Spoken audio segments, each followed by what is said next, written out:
अस्सलामुअलैकुम, आप देख रहे हैं के न्यूज एसडी। मैं हूं हारिस अलीशा गिलानी। चलते हैं आज की अहम खबरों की तरफ। ताज़ा तरीन खबरों से बाखबर रहने के लिए हमारा चैनल सब्सक्राइब कीजिए।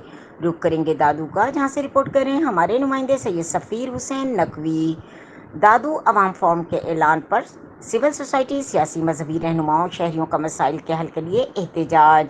शहर समेत ज़िला दादू के शहर देहात तमाम सहूलियात से महरूम। करप्शन और बद इंतज़ामी की वजह से शहर के खंडरात में तब्दील हो गया। महकमा सेहत सिंध में सिविल अस्पताल, डिस्ट्रिक्ट अस्पताल इंचार्ज ने करप्शन, अवामी दुश्मनी, मरीजों को तड़पा तड़पा कर मारने से सिंध में पहली पोजीशन हासिल की है। इसलिए जरदारी की आबाई डिस्ट्रिक्ट नवाबशाह के अस्पतालों के चार्ज भी सिविल अस्पताल दादू, डिस्ट्रिक्ट अस्पताल के एमएस अमजद मस्तूई के हवाले किए जाएं।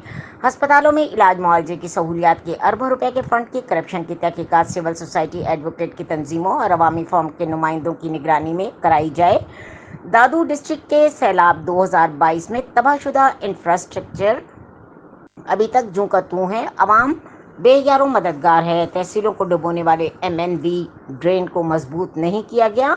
मून की सौंफ, कैफ, बारिशों, मुमकिन सैलाब से दादू, जूही, मिहिर, खैरपुर, नाथनशाह शहर को शदीद खतरा लाहक है।